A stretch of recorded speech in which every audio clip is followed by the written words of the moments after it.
새생명 축제를 진행 중에 있습니다. 주제가 무엇인지 아십니까? 네, 한번 읽어볼까요? 시작. 우리를 향한 하나님의 환대입니다. 우리는 하나님의 환대를 경험한 사람들입니다. 맞습니까? 아멘. 우리는 하나님의 환대를 경험한 사람들입니다. 그리고 이 환대가 얼마나 소중하고 귀한지도 알고 있습니다. 이 시간도 하나님의 환대를 누리는 시간일 뿐만 아니라 그걸 내가 풍성히 누림으로 흘려보내기를 다짐하는 그러한 시간인 줄 믿습니다. 믿지 않는 가족들에게 그 환대를 선물해주고 싶어서 지난 몇 달간 마음을 쏟고 또 가족들을 대했는지 모릅니다. 한 성도님이 돌아오는 주일에 남편분을 초대하기로 했다고 너무나도 좋아하시더라고요. 그래서 어떻게 초대하게 되었어요? 이렇게 물어보니까 밤에 아내가 이제 남편을 이렇게 안마해주면서 여보, 조금 있으면 내 생일인데 그래? 뭐 갖고 싶은데? 뭐라고 했을까요? 나랑 한번 교회 한번 가지 않을래? 그랬더니 그래, 가볍게 그렇게 말씀해 주셨다는 거예요. 너무 기뻐하면서 돌아오는 주일을 준비하고 계십니다. 지난 주일이었습니다. 한 성도님 집사님께서 중학교 2학년 남자아이를 데리고 온 거예요. 오랫동안 안 나왔는데 교회 데리고 온 거예요. 얼마나 기뻤을까요?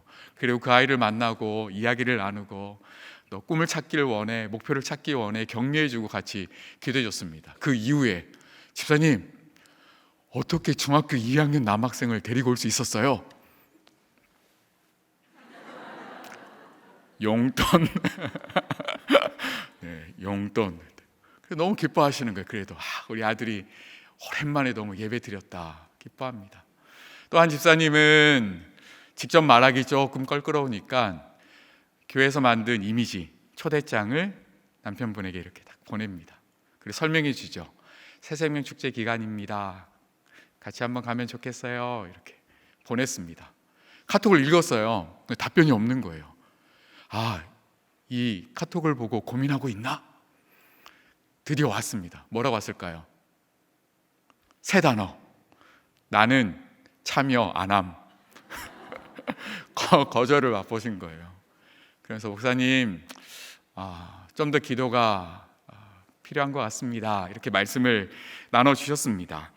그러면서 그 세 단어 참 마음은 아프지만 같이 소망하는 거죠. 집사님 머지않아 온 가족이 모여 하나님을 예배할 날을 꿈꿉니다. 가정에서도 하나님을 예배할 날을 함께 소망합니다 하면서 같이 기대했습니다. 오늘 말씀을 보니까요, 예수님을 초대한 한 사람이 등장을 합니다. 누구였습니까? 한 바리새인입니다. 36절 말씀을 보니까 이렇게 시작합니다.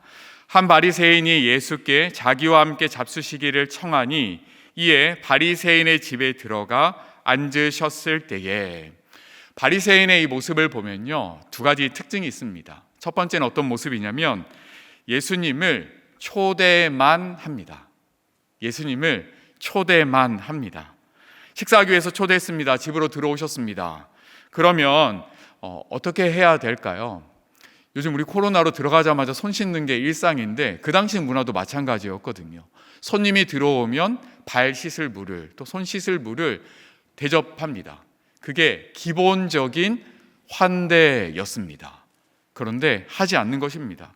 말씀을 보면 들어가 앉으셨을 때, 들어가 다음에 씻고가 들어가야 되는데 그 부분이 빠진 것입니다. 당시에 교통수단이 없었죠. 걷는 것밖에 없었습니다. 포장된 도로가 아니라 흙먼지가 가득한 도로였습니다. 비포장도로. 걸을 때마다 신발이 뽀얗게, 또 구두 운동화 아니었습니다. 구멍이 뚫려 있는 샌들을 신고 다녔습니다. 발이 뽀얗게 되는 것입니다. 들어가면 손님이 왔으면 물을 대접하고 씻을 수 있도록, 또 잘 사는 집이면 종이 직접 가지고 와서 그 발을 닦아줘야 되는데 그렇지 않습니다. 또 손님이 오면 입맞춤으로 가볍게 인사를 하는데 그것도 생략합니다. 감남류, 머리를 단정하게 하는 것입니다. 꼭 해야 한다라는 규칙은 없지만 감남류를 대접하는 것은 친절과 환대를 상징합니다. 이 모든 것들, 기본적인 환대를 모두 다 생략합니다. 정말 예수님을 초대만 하는 것이 이 바리새인의 특징입니다. 두 번째 특징이 무엇이냐면요, 이 바리새인은 판단을 즐깁니다. 판단을 즐깁니다. 그렇게 기본적인 환대도 하지 않고 한 여인이 이렇게 들어오니까요, 저 여인 죄인인데 무엇을 하지? 판단하기 시작합니다. 예수님 곁에 서죠. 예수님의 발을 만집니다. 예수님 선지자라면 과연 아실까? 39절에 이렇게 얘기하죠. 예수를 청한 바리새인이 그것을 보고 마음에 이르되 이 사람이 만일 선지자라면 자기를 만지는 이 여자가 누구며 어떠한 자 곧 죄인인 줄 알았으리라. 그러면서 알까 모를까 판단하기 시작합니다. 왜 죄인이 자신을 접촉하는데 왜 말리지 않을까? 그 당시의 법으로는요, 부정한 자가 정한 자를 만지면 부정케 된다라고 생각해서 율법에서 금지하고 있었습니다. 근데 예수님은 가만히 두는 것입니다. 하나둘 그 모든 것들을 판단하기 시작합니다. 이렇게 판단하는 바리새인을 보고 예수님께서는 한 이야기를 들려주시죠. 어떤 사람에게 두 사람 빚진 사람이 있다. 한 사람은 500데나리온, 한 사람은 50데나리온이 있다. 두 사람의 모든 빚을 탕감해 주었다. 누가 더 주인을 사랑하겠느냐 물어보니까 바리새인이 자신 있게 대답하죠. 많이 탕감받은 사람이 더 사랑할 것입니다. 그랬더니 예수님이 뭐라고 했습니까? 네 말이 옳도다. 바리새인이 기뻤을 것입니다. 내가 맞췄구나. 근데 예수님의 마음은 그 마음이 아니었습니다. 네 대답이 옳은 것이 아니라 너의 삶이, 너의 마음이, 너의 태도가 정말 옳기를 원한다라는 것이 예수님의 마음이었습니다. 그러면서도 바리새인은 그 상황의 모든 것들을 하나 둘 판단하기 시작합니다. 그 여인의 모습을 판단하고요, 예수님의 모습을 판단합니다. 값비싼 향유를 볼 때는 저거 비싼 것인데 라고 하면서 하나하나 모든 것을 다 판단합니다. 바리새인의 두 가지 특징 기억하십니까? 첫 번째는 예수님을 초대만 하는 것, 그리고 두 번째는 판단을 즐기는 모습입니다. 이게 바로 바리새인의 특징입니다. 반대로요, 여인의 특징도 두 가지가 있습니다. 첫 번째 특징은 무엇이냐면 초대받을 자격 없음을 스스로도 알고 있습니다. 이 여인의 모습을 그대로 가만히 들여다보면 그 여인이 자신이 자격 없음을 인정하고 있는 모습이 그대로 비춰집니다. 여인을 소개하면서 37절에 이렇게 이야기합니다. 그 동네에 죄를 지은 한 여자가 있어 예수께서 바리새인의 집에 앉아 계심을 알고 향유나무 옥합을 가지고 와서 그 동네에 죄를 지은 한 여자, 이렇게 소개합니다. 그 동네에서 꽤나 유명했던 여자였던 것 같습니다. 저 여자의 죄는 이것이야 라고 모두 다 알고 있을 법한 죄를 갖고 있었던 여인, 그 죄가 공개적으로 드러났을 그 여인 스스로도 죄인임을 알고 있습니다. 오늘 본문에 우리가 주인공이 누구인지 알고 있지 않습니까? 이 여인이 죄인입니다. 근데 놀랍게도요, 이 여인이 주인공인데 성경 속에는 이 여인의 대사가 한마디도 등장하지 않습니다. 무엇을 의미할까요? 하나님, 저는 마땅히 해야 될 말, 어떤 말 한마디도 할 수 없는 자격 없는 자입니다. 저는 아무 말 할 수 없는 자격 없는 자입니다. 저는 죄인입니다. 이 모습을 스스로 인정하고 있는 그런 모습 아닐까요? 두 번째 특징이 있는데요, 예수님을 사랑으로 환대합니다. 이 모습은 우리가 익히 잘 아실 것입니다. 우리 38절 말씀을 한번 읽어보도록 하겠습니다. 예수의 뒤로 그 발 곁에 서서 울며 눈물로 그 발을 적시고 자기 머리털로 닦고 그 발에 입 맞추고 향유를 부으니, 이 바리새인과는 정반대의 모습을 보여주고 있습니다. 바리새인 물도 주지 않았는데 이 여인은 눈물로 그 발을 씻깁니다. 바리새인은 예수님께 인사, 입맞춤도 하지 않았는데 그 발에 입을 맞추고 있습니다. 그리고요, 머리를 단정할 감람유 주지 않았는데 그 여인은 값비싼 향유를 예수님의 발에 붓습니다. 사랑으로 환대합니다. 예수님을 대하는 두 사람의 모습이 확연히 대조가 됩니다. 바리새인, 예수님을 초대만 합니다. 그리고 판단을 즐깁니다. 그리고 여인의 모습, 본인의 초대받을 자격 없음을 알고 예수님을 사랑으로 환대하고 있는 이 모습을 발견합니다. 성경은 마치 이 두 인물을 보여주면서 우리들의 모습은 어떠한지 질문하는 것 같습니다. 우리의 삶은 예수님을 얼마나 환대하고 있습니까? 이렇게 물어보고 있는 것 같습니다. 이 말씀을 묵상하는데 사형리 뒷면에 나와 있는 동그란 그림이 생각이 나더라고요. 혹시 기억하시나요? 사형리 책자 보면 동글동글동글 세 동그라미가 있어서 세 부류의 사람을 나타냅니다. 이렇게 얘기를 하죠. 첫 번째 동그라미에는 이렇게 의자가 그려져 있고 어떻게 설명하죠? 그 의자에 내가 주인이 되어서 앉아 있고 원 밖에 십자가 예수님이 있는 모습입니다. 두 번째는요, 원 안에 예수님이 들어와 계시는데 여전히 그 의자에 내가 주인인 모습, 삶의 질서는 이렇게 엉망진창, 이 동그라미 점들이 이렇게 알록달록 있었던 두 번째 그림. 그리고 세 번째 그림은 아시죠? 그 삶의 주인의 십자가, 예수님이 앉아 계시고 여러 가지 삶의 상황들이 질서 있게 정돈되어 있는 모습, 나의 모습은 그 십자가의 앞에 내려와 앉아 있는 그 모습을 보게 됩니다. 마치 그 모습은요, 예수님께서 말씀하실 때 그 발치에 앉아서 말씀을 듣던 마리아의 모습을 연상시킵니다. 예수님을 환대하고 맞이한다라는 것은요, 예수님을 내 삶의 주인으로 모시고 그분의 말씀을 듣는 것입니다. 내가 예수님을 환대하고 있나? 더 정확한 질문이 있다면 나는 그 말씀 앞에 순종하고 있나? 점검해 볼 수 있습니다. 나는 그 말씀 앞에 앉아서 하나님의 말씀을 듣고 있나? 내게 주시는 그 말씀을 나는 인격적으로 반응하고 있나? 이 부분을 우리는 점검해야 할 것입니다.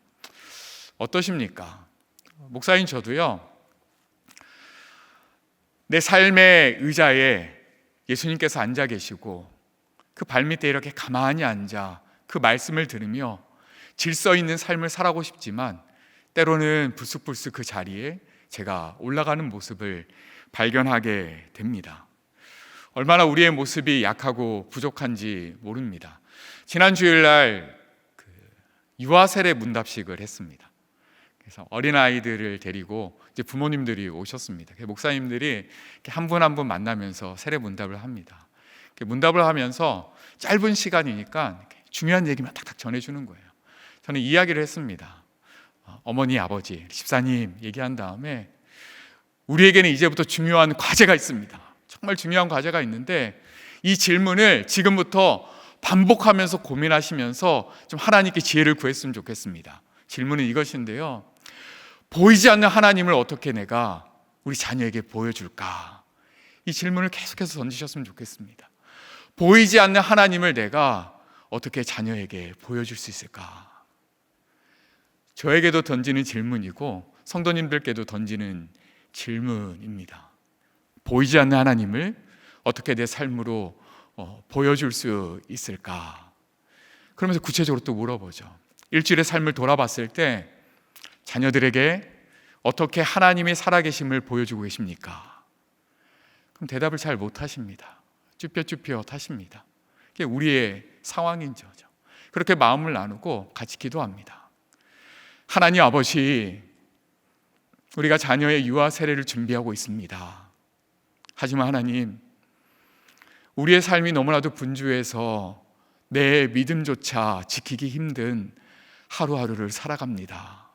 육아로, 직장으로, 여러 관계로 치이고 치이며 고단한 인생을 살아갑니다. 기도합니다. 하나님, 우리에게는 이 자녀를 믿음으로 양육할 힘이 없습니다. 하나님 도와주십시오.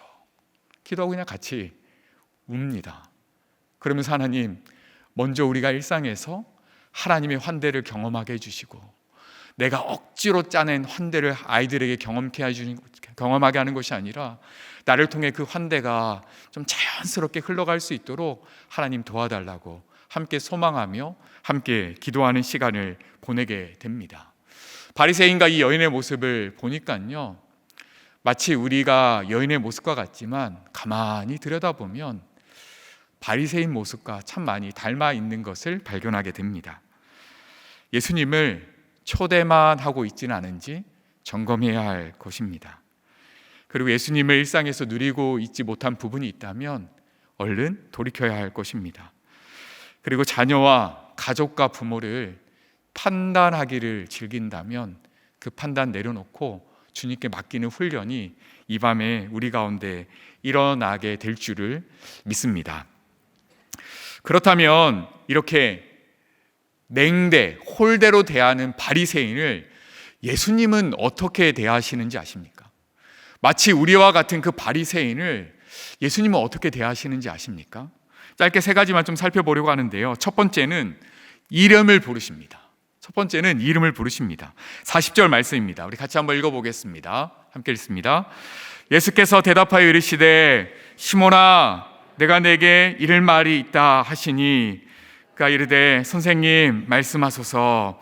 여기에요. 이제 한 바리새인, 처음 시작할 때는 한 바리새인, 수많은 바리새인 중에 한 바리새인이 있었다 이렇게 시작하는데 이제 그게 진행되고 나니까 시몬아 이렇게 부릅니다. 이게 얼마나 놀라운 일인지 모릅니다.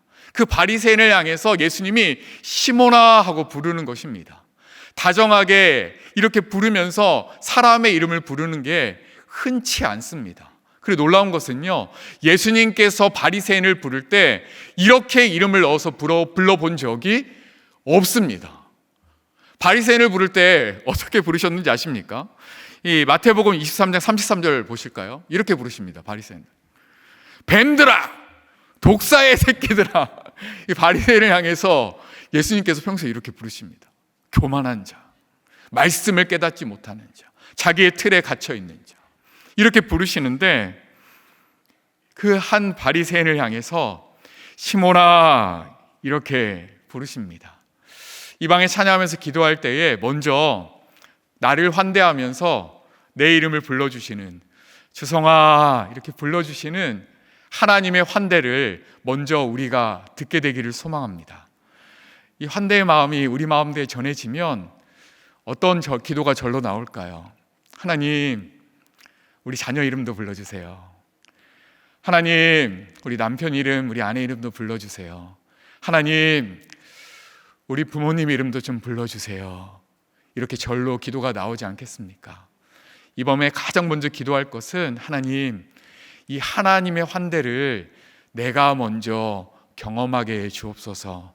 나의 이름을 부르시며 환대하시는 그 하나님의 사랑을 내가 먼저 경험하게 해 주옵소서. 이것이 우리의 첫 번째 기도 제목일 줄 믿습니다. 두 번째, 예수님께서는요 바리새인을 깨닫게 해 주십니다. 40절입니다.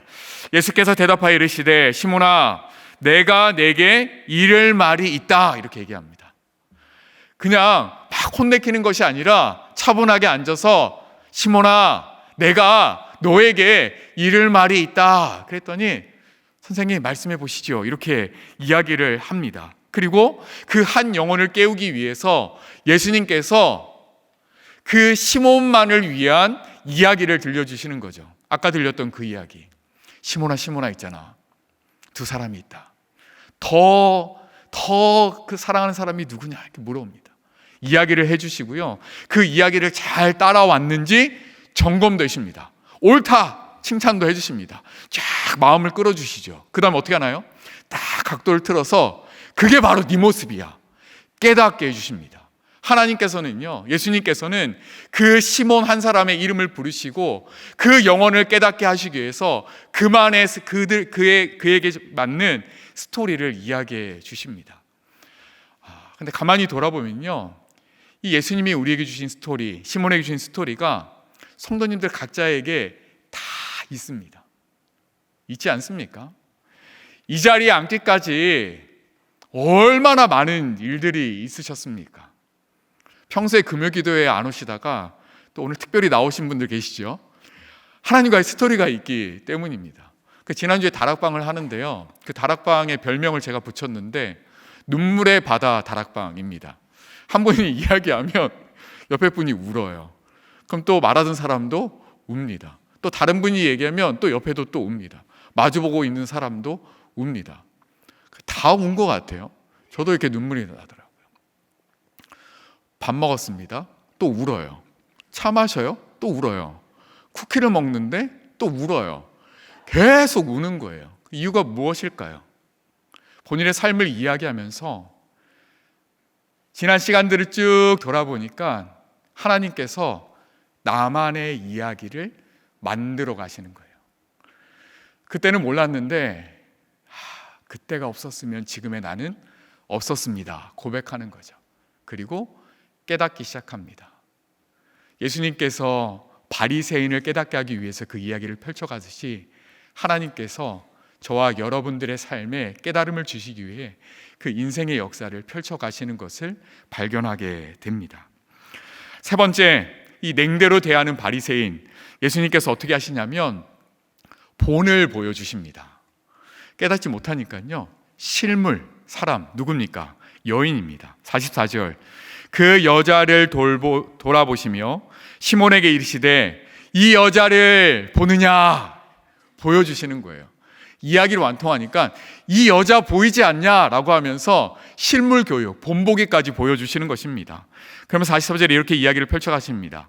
내가 내 집에 들어올 때에 너는 내게 발 씻을 물도 주지 아니하였으되 이 여자는 눈물로 내 발을 적시고 그 머리털로 닦았으며, 본을 보여주시죠. 45절, 너는 내게 입맞추지 아니하였으되 그는, 이 여자는 내가 들어올 때부터 내 발에 입맞추기를 그치지 아니하였으며, 46절에 너는 내 머리에 감단유를 붓지 아니하였으되 그는 향유를 내 발에 부었으며. 지금 예수님께서 무엇을 하고 계시는 것 같으세요? 비교하면서 질책하는 것 같습니까? 너는 물도 안 줬어, 너는 감람유도 안 줬고 너는 입맞추지도 않았어, 막 나무라고 혼내시는 것 같나요? 예수님 그렇지 않습니다. 잠시의 비교를 통해서, 이 본을 통해서 네가 이 여인의 마음을 조금이나마 이해했으면 좋겠다. 이 여인이 왜 올 때부터 눈물을 흘렸는지 네가 좀 알았으면 좋겠다. 이 여인이 왜 머리털로 이 발을 닦았는지 이 여인의 마음을 좀 알았으면 좋겠다. 이 여인이 그 값비싼 향유, 어쩌면 자신의 전 재산과도 같은 그 향유를 왜 내 발에 부었는지, 시몬아, 네가 이 여인의 마음을 좀 제발 알아가기를 원한다. 그러면서 너는 이랬지만 이 여인은 이랬다. 눈에 보이는 이 여인 보이지 않니? 이 죄 많은 여인 보이지 않니? 이 여인의 모습을 보면서 너도 좀 돌이키기를 원한다 라고 하면서 이름을 불러주시고 깨닫게 해주시고 눈앞에 여인을 통해서 본보기를 보여주십니다. 이 사건은요, 우리의 상황 가운데서도 많이 펼쳐집니다. 내가 미처 깨닫지 못할 때 우리는 주변의 사람들을 통해서 깨닫습니다. 아, 이 집사님 보니까 하나님 살아계시다. 그 집사님 다락방의 나눔의 교제를 통해서 내가 미처 깨닫지 못한 하나님을 주변의 집사님의 간증과 고백을 통해 그분의 삶과 그분의 인내를 통해서 함께 깨닫습니다. 무엇일까요? 깨닫지 못하는 그 바리새인에게 한 여인을 선물로 보여주셨던 예수님께서 여전히 바리새인처럼 깨닫지 못하는 나에게, 믿음의 성도님들을, 신앙을 버티는 귀한 집사님, 권사님들을 보여주시는 겁니다. 본보기 내가 보여줄게. 너도 이 사랑 안으로 들어오렴. 이렇게 말씀해 주십니다. 가장 마지막으로 살펴볼 한 여인의 모습이 있죠. 오늘의 주인공인데요, 아무 말도 없습니다. 이 여인의 모습을 우리가 참 많이 닮아갔으면 좋겠습니다. 좀 한번 상상해 봤으면 좋겠습니다. 이 여인이 왜 지금 그 바리새인 집에 와서 예수님의 발을 씻기고 이렇게 울고 있을까? 한번 상상해 보셨습니까? 저도 한번 상상해 보았습니다. 오늘날 예수님이 오신다는 이야기를 들었겠죠. 그 예수님은 죄인과 창녀의 친구가 되어주신다. 예수님을 믿으면 아브라함의 자녀가 될 수 있대. 하나님의 자녀가 될 수 있대. 그러면서 그분에게 관심을 갖기 시작합니다. 멀리서 전해오는 그 예수님의 이야기, 그 하나님 나라의 이야기, 그 복음을 들었겠죠. 듣고 난 다음에 마음의 확신으로 찾아옵니다. 아, 그렇구나. 그 예수님은 날 위해 이 땅에 오신 메시아구나. 그 예수님을 믿으면 나도 하나님의 자녀가 될 수 있구나. 벅찬 감격에 사로잡힙니다. 그리고 어떻게 할까요? 오늘 이렇게 지내고 있는데, 그 벅찬 감격으로 지내고 있는데 소식이 들려오는 거예요. 한 바리새인지에 예수님께서 거하신데 뭐라도 해드리고 싶은 거죠. 뭐 해드리지 막 찾다가 자기가 가지고 있는 최고의 것을 찾는 거죠. 그 향유 옥합을 가지고 이거 좀 드리면 좋겠다. 그 손으로 아마 만지작 거렸을 것입니다. 이거 어떻게 전해드리지? 저 수많은 사람들이 있고 저 바리새인 집인데 내가 감히 들어갈 수 있을까? 아마 고민을 많이 했을 것입니다. 나 이것만 딱 전해주고 나와야지. 그리고 바리새인 그 시몬의 집 앞에 서가지고 심호흡을 했겠죠. 문을 열고 딱 놓고 나와야지. 문을 열고 들어갑니다. 그 예수님의 발 뒤에 이렇게 서 있는 거죠. 서 있는데 자기 자신도 모르게 눈물이 터집니다. 예수님의 발을 이렇게 보니까요, 뽀얀 예수님의 발, 기본적으로 기본의 환대를 받으면서 씻겨져야 될 그 발이 흙먼지가 그대로 있습니다. 눈물방울이 뚝뚝 떨어지는데 흙먼지가 퍼져가는 것이 보입니다. 구원에 대한 감격, 그 용서에 대한 감격도 벅찬데 그 예수님이 홀대받고 냉대받고 있는 그 모습을 보니까 아마 슬픔이 밀려왔을지 모릅니다. 하염없이 흐르는 거죠. 그 발이 촉촉하게 젖어지는 것을 보니까 자신의 머리털로 닦기 시작합니다. 그리고 그 발에 입 맞추는 거죠. 자신이 갖고 있던 최고의 것, 예수님이 나의 전부입니다. 이 고백과 함께 그 향유를 그 발에 붓습니다. 그것이 그 여인이 보여줬던 전부입니다. 예수님께서 이렇게 말씀하십니다. 이러므로 내가 내게 말하노라. 그의 많은 죄가 사하여 줬도다. 이는 그의 사랑함이 많음이라. 여기서 오해하지 말아야 될 것이 있습니다. 그녀가 이처럼 많이 사랑했기 때문에 용서받았다가 아닙니다. 첫 번째, 그의 많은 죄가 사해졌도다. 이미 그의 많은 죄가 사해졌도다 예수님께서 선포해 주십니다. 그 용서받은 증거로 그 여인이 적극적인 행동과 적극적인 사랑을 보여주고 있는 것입니다. 5절 말씀에 이렇게 이야기합니다. 예수께서 여자에게 이르시되 내 믿음이 너를 구원하였으니 평안히 가라 하시니.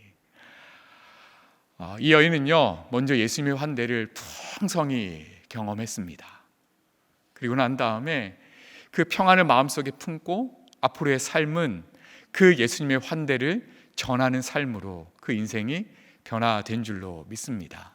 이 밤에 우리가 찬양하면서 기도할 때에 첫 번째, 하나님의 환대, 그 예수님의 환대를 우리가 정말 가득히 누리기를 원합니다.